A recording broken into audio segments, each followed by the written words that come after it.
The night shift secret. The city never truly slept, but tonight, it felt like it was holding its breath. Rain tapped softly against the glass walls of the high-rise control room, where dozens of screens flickered with data, surveillance feeds, and coded signals. A faint hum of machines filled the silence, broken only by the occasional click of a keyboard. Daniel Carter leaned forward in his chair, his hand pressed against his forehead. His eyes were tired, red from hours of staring at numbers that refused to make sense. Something was wrong, he could feel it, but the system showed nothing but normal operations. Still stuck? A voice asked behind him. He didn't turn immediately. It's not stuck, he replied quietly. It's hiding something. A woman stepped closer, resting both hands on the glass desk beside him. Her name was Elena Reyes, one of the most skilled analysts in the building. Though officially assigned to medical systems monitoring, she had a reputation for seeing patterns others missed. Her gaze shifted to the screens. You've been saying that for 3 hours. And I'll keep saying it until it proves me wrong. Elena leaned in, her eyes scanning the data. Show me. Daniel tapped a few keys, pulling up a series of logs. Look at this, everything is running perfectly. No errors, no alerts.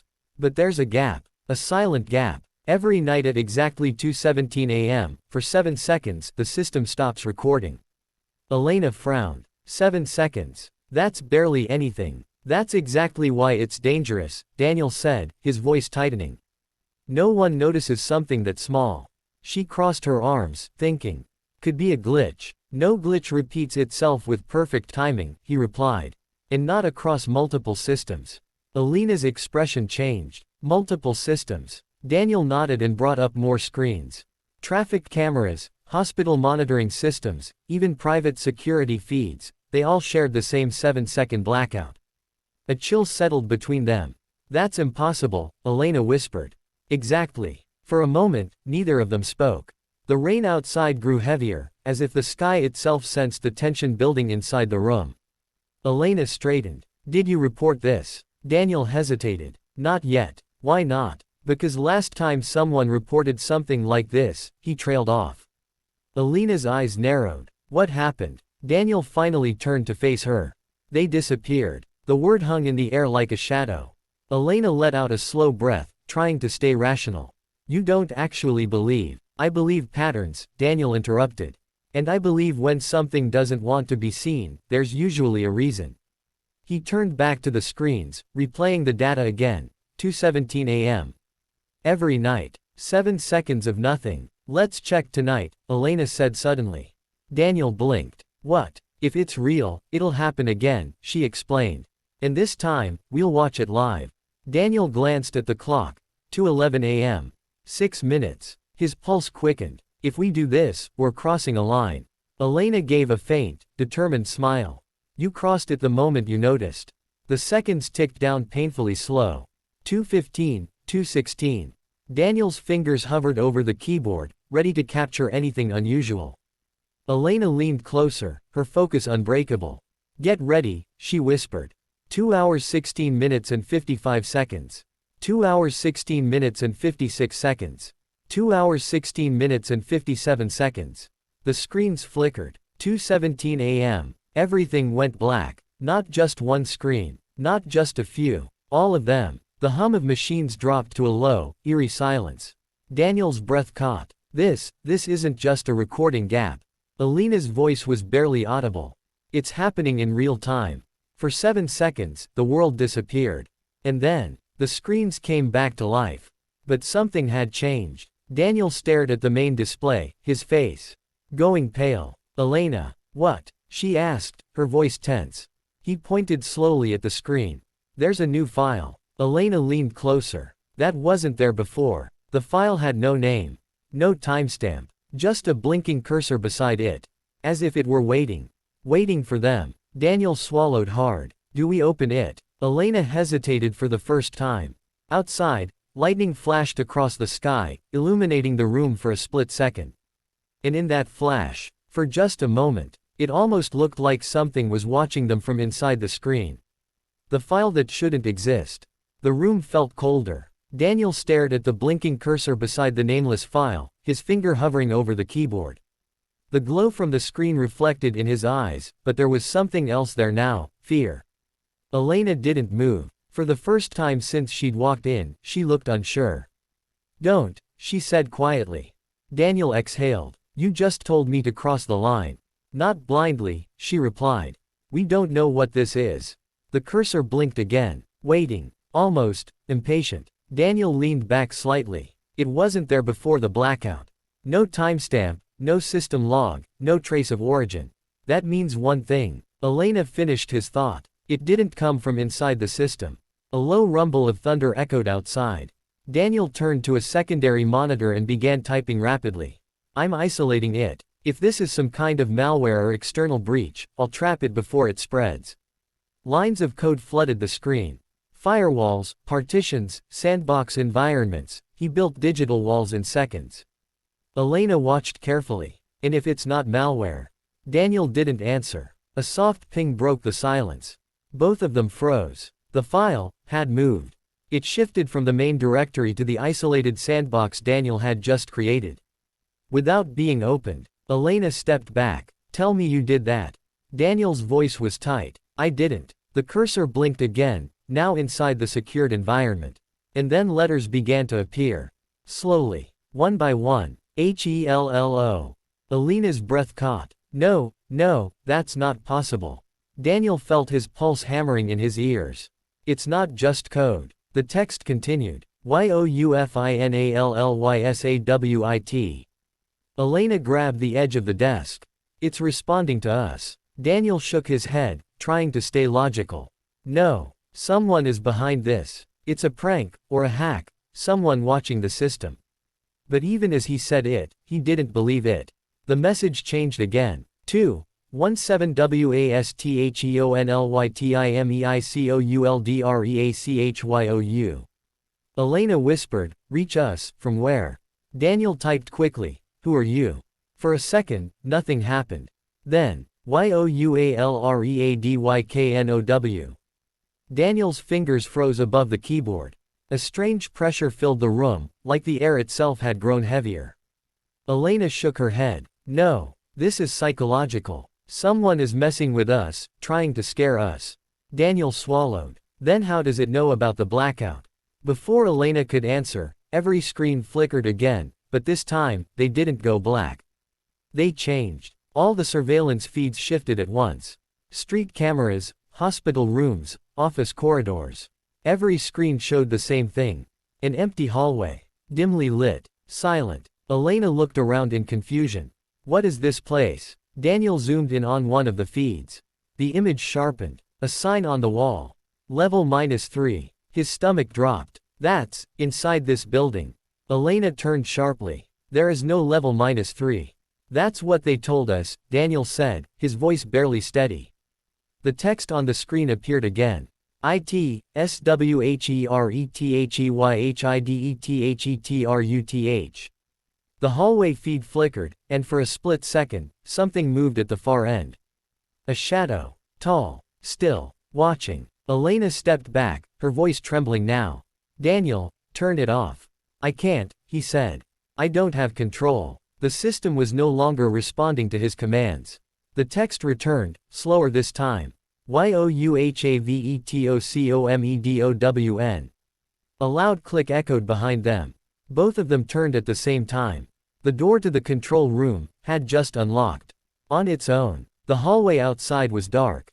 Empty. Waiting. Elena looked at Daniel, fear and determination clashing in her eyes. "If we go down there, we might not come back." Daniel stared at the screens one last time. The shadow, the hallway, the message. Then he stood up. "If we don't," he said quietly, "we'll never know what's been watching us." The lights flickered once. And somewhere deep below them, something was already awake. The corridor outside the control room felt different. Too quiet. Daniel stepped out first, his footsteps echoing softly against the polished floor.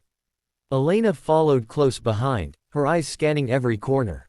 The bright, controlled environment they had known just minutes ago now felt distant, like a safe world they had already left behind. "Security should be here," Elena whispered. "Night patrol passes every 15 minutes. Daniel checked his watch. "They're late. Or worse, they were already gone." The elevator at the end of the hallway stood open. Waiting. A cold draft drifted out from inside, carrying a faint metallic smell. Elena hesitated. This is a bad idea. Daniel didn't argue. Yeah, it is. But he kept walking. Inside the elevator, the panel glowed faintly. Floors 1 through 32 were listed as usual. But beneath them, a new button pulsed softly. -3. Elena stared at it. That wasn't there before. Daniel reached out, then stopped. His hand hovered in the air. Last chance to walk away, she said. He gave a faint, humorless smile. You still think we can? Neither of them believed that anymore. Daniel pressed the button. The doors slid shut instantly. The elevator dropped. Not smoothly, but fast. Too fast. Elena grabbed the railing as the lights flickered violently. This isn't normal. Daniel tried the emergency panel. Nothing responded. We're not in control anymore. The numbers on the display didn't change. It didn't show floors passing. Just one symbol. Ellipsis. The descent felt endless. Then, a violent jolt. The elevator stopped. Silence. The doors creaked open slowly. Darkness waited on the other side. Only a faint red emergency light flickered in the distance, barely illuminating a long concrete corridor. Elena swallowed. This place, it's not on any blueprint.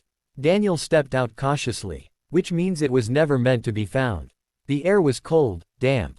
The walls were unfinished, rough concrete with old wiring running along them. It felt older than the building itself, like something built first, then buried beneath everything else. They moved forward together. Each step echoed too loudly. Too clearly. As if the silence around them was listening. Halfway down the corridor, they saw it. A door. Heavy steel. Slightly open. A faint light flickered inside. Daniel slowed. That must be it. Elena grabbed his arm. Wait. He turned. What? She pointed at the floor. Footprints. Fresh. Leading into the room. But none coming out. Daniel's throat tightened. We're not the first. The screen's message echoed in his mind. It's where they hide the truth. He pushed the door open. It groaned loudly, the sound scraping through the silence like a warning. Inside, rows of old monitors lined the walls. Dust-covered. Outdated. But still, running. Each screen showed the same thing. The control room. Their control room. Live. Elena stepped inside slowly. This is impossible. Daniel approached one of the screens. It showed him, standing. Exactly where he was now. But then, the image glitched. And changed. On the screen, Daniel wasn't alone. Something stood behind him. He turned instantly. Nothing there. Daniel, Elena whispered. He looked back at the monitor. The figure was still there. Tall. Dark. Its face, blurred. Watching him. A cold wave of fear ran through his body. It's not a recording. The screens flickered all at once. And then, they changed again. Now they showed different moments. Different people. Security guards. Technicians. Analysts. All standing in this same room. All looking confused. All disappearing. One by one. Elena covered her mouth. They didn't leave, they were taken. A loud static crack filled the room. Every monitor went black. Then a single screen turned back on. Text appeared. YOUREHERENOW. The temperature dropped sharply. Daniel's breath became visible in the air. Elena stepped back. We need to go. Right now. But the door behind them slammed shut. Locked. The lights flickered violently. And then, a sound. Not from the screens. Not from the walls. From inside the room. A slow, heavy step. Then another. Daniel's heart pounded as he turned toward the darkness behind the rows of monitors. Something was moving. Something real. Elena grabbed his hand, her voice shaking. We're not alone. From the shadows, a figure began to emerge. Tall. Unnatural. Its shape shifting slightly, like it didn't fully belong in this world. And then, it stopped. Just far enough to watch them. Waiting. Like it had been waiting. For a very long time. The choice that ends it all. The figure didn't rush. It didn't attack. It simply stood there, watching. Daniel felt his grip tighten around Elena's hand. Every instinct told him to run, to scream, to do anything but stand still, but his body refused to move. What is that? Elena whispered, her voice trembling. The figure shifted slightly, its outline glitching like a broken signal.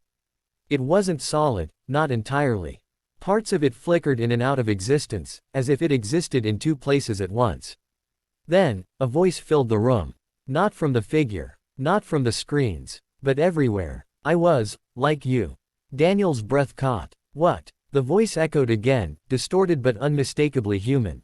I watched. I questioned. I searched for the gap. The monitors flickered back to life. Images flooded the screens, past recordings, faces of people who had stood exactly where Daniel and Elena stood now. All of them curious. All of them gone. Elena shook her head. No, you're lying. The figure stepped forward slightly. The air grew colder. I am what remains, when truth is seen without permission. Daniel's mind raced. You're saying, this place, this system, it does this to people.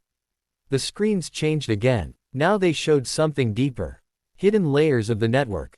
Mass surveillance. Secret experiments. Data manipulation on a scale beyond imagination.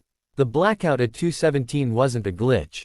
It was a doorway. A moment when the system reset reality itself. Elena's eyes widened. They're controlling everything. The voice responded. They were. Silence followed. Daniel frowned. Were. The figure's form stabilized slightly, as if it was trying to become clearer. But control requires secrecy. And secrecy requires silence. The monitors showed the moment each person discovered the truth. And then, the moment they were erased. Not killed. Removed. Absorbed into whatever this system had become. Elena stepped back, shaking. We shouldn't have come here. The voice softened. No one should. But someone always does. Daniel swallowed hard. Why show us this? For the first time, the figure moved closer, just enough that its presence felt overwhelming. Because now, you must choose. The lights dimmed. The screens split into two sets of images. On one side, Daniel and Elena walking away. Forgetting everything. Returning to their lives, unaware, safe. On the other, they stayed. They fought. They exposed the truth. And vanished. Elena turned to Daniel, tears in her eyes. We can still leave, we can pretend none of this happened. Daniel looked at the screens. At the people who had disappeared. At the world above them, living blindly. Then back at the figure. If we leave, this continues. Elena's voice broke. And if we stay, we become like them. Daniel nodded slowly. Maybe. Silence filled the room again. Heavy. Final. Then Daniel stepped forward. I won't let it stay hidden. Elena closed her eyes for a moment. Then, she stepped beside him. I'm not leaving you. The figure stood still. Then, for the first time, it seemed to smile. The screens exploded with light. Alarms blared. The system reacted violently, like a living thing under attack. Daniel rushed to the nearest console. Help me, if we can push this data out during the blackout window, it'll go public everywhere. Elena moved beside him instantly. 2:17. The clock on the wall flickered. 2 hours 16 minutes and 58 seconds. 2 hours 16 minutes and 59 seconds. Now, Daniel shouted. The screens went black. But this time, they didn't stop. Data surged through the system, breaking barriers, flooding networks, escaping into the world beyond. The truth was no longer hidden. A blinding white light filled the room. The last thing Daniel felt was Elena's hand gripping his tightly. And then, nothing. Epilogue. Weeks later, the world was in chaos. Leaked data had exposed secrets no one was meant to see. Governments denied it. Systems failed. Trust shattered. But something else happened too. At exactly 2:17 a.m., every night. For 7 seconds, every screen in the world flickered. And sometimes, if you looked closely, you could see two figures standing in the static. Watching, waiting, making sure the truth was never hidden again. Moral of the story. The truth is often buried for a reason, but silence protects those in power, not those in danger. It takes courage to uncover it, and even greater courage to reveal it, no matter the cost.